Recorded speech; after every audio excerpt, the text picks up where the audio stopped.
bunch of trees out here on the edge of this water. I'll show you real quick. This is all backwater from Hurricane Florence.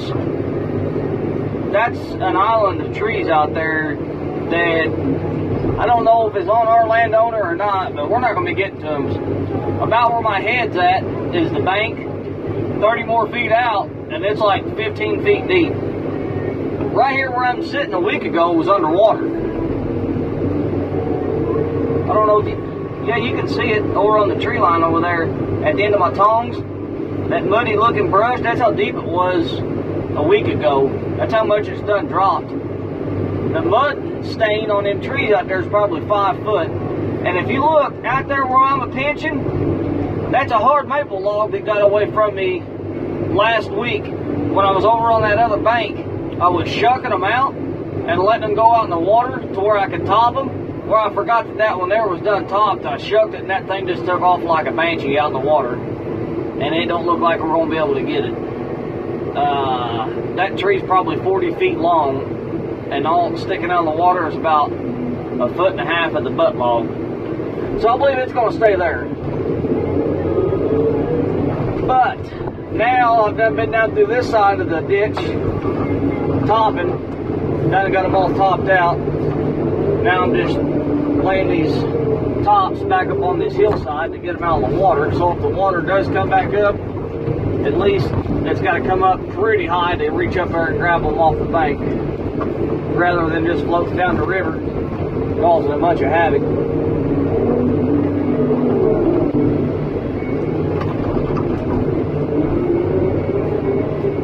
Boy, that's some stinky, nasty, sloppy river mud.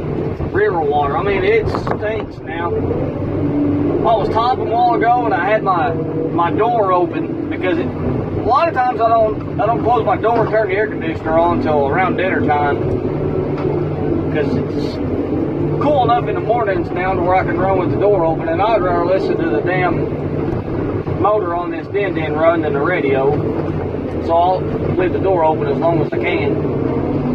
But anyways, I was topping down a hickory tree and forgot all about what I was doing. And I was swinging around like this here as I was cutting so I could lay my brush out, cut it off, cut splash, and it just soaked my ass. Filled the whole cab of the din with slop water, covered me with slop water. Then of course, it was dinner time, so I had to go eat dinner smelling like a damn wild hog. But hey, that's why I get paid the little bucks, just to get smelling like stinky slop water. See if I can't find some extra tops out here. I see a bunch of hickory limbs out there, but I don't know if there's any tops in there or not. Just a bunch of broken twigs.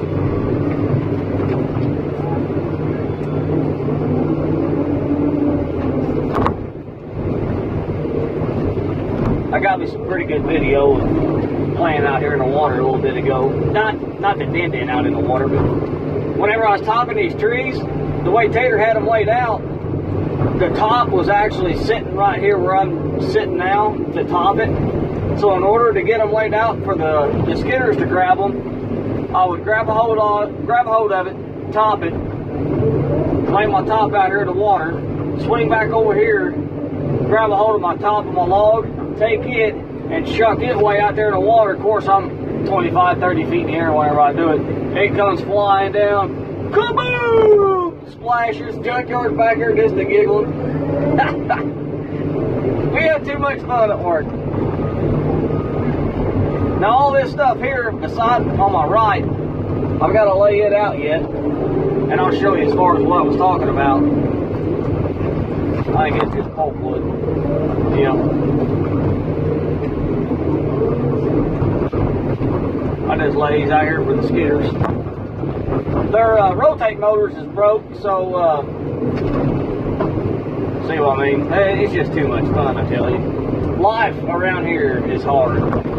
But both the rotate motors on Junkyard Skidder and Roger Skidder both won out like 4 or 5 days apart from one another, so they ain't got to rotate on their skidder, so they can't back up here and grab a hold of this stuff off this hillside the way I've got it set out. And I just set it up there so I can track on down through here. Now that I'm at the end of my road, I'm going to set it all back down to the main road for them guys. That way they can grab a hold of it. Because they're rotating for it. See if I can get her on here.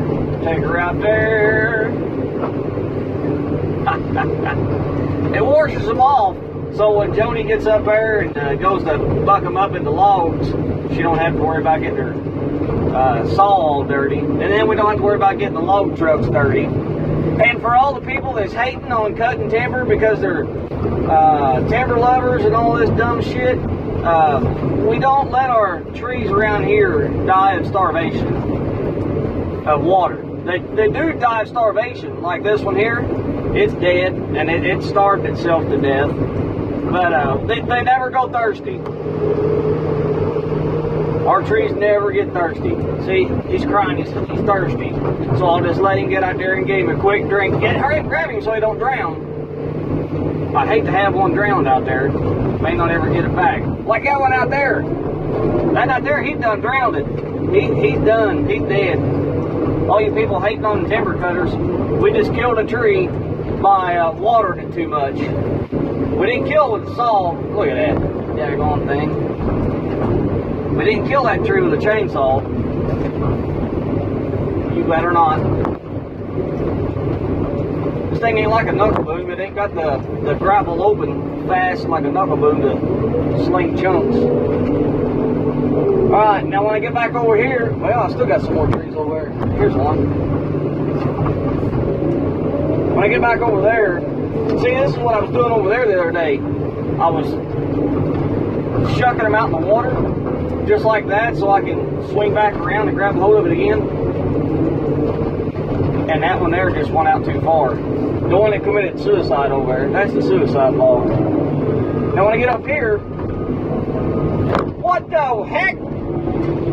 I had more trees up here than I thought. But I'll take every one of the tops and lay them right up in there where I just pulled that log from. Hey! That one there was on his way to commit suicide. But guess what? We leave nobody behind unless they commit suicide. Once they commit, they're done committed. There ain't no returning them. But see, all them trees there, they done got a real good bath. And look, if they're still a little bit thirsty, I'll scoop up some water and give them a quick drink. That way they don't go thirsty too long, laying out here in the sun, getting a real nice looking tan. We don't worry about our trees getting sunburned around here because we always take the best care of them. Look, this is here. He's getting a little bushy, getting a little out of control. I'm going to give him a haircut real quick.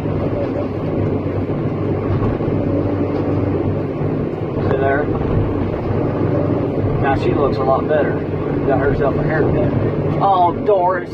You look adorable, Doris. And look here. That's one of them rare ash trees that rare ash bug has killed. So I'm just going to go ahead and get him out of the way. Because the ash bug done killed him and he's in my way. And he's taking up realty spot for another tree to possibly come in.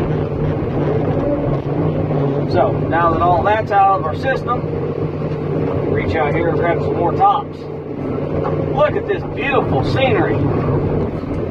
These people around here, they ought to be tickled to death. Nice ocean view like that. Except they ain't got the blue water, they got the brown water. That's the second best, brown water. Everybody says blue water's good, but I hardly believe that. Ain't nothing better than good old brown water. Trust me, I stink like brown water, and it smells good.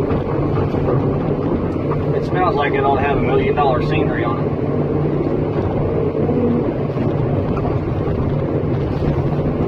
Alright, everybody, I guess I'm going to get off here. I got to play around with some tops and get them organized. Skidders ought to be. Let me turn around and see what I got laid out as far as for them skidders. They've still got another half hour, 45 minutes before they catch me, which is good because I'm going to need a little bit of time cleaning this up. It ain't going to take me no half hour to do it, but I'll make sure whenever they get down here to it, they'll fly to it. All right, everybody, over and out.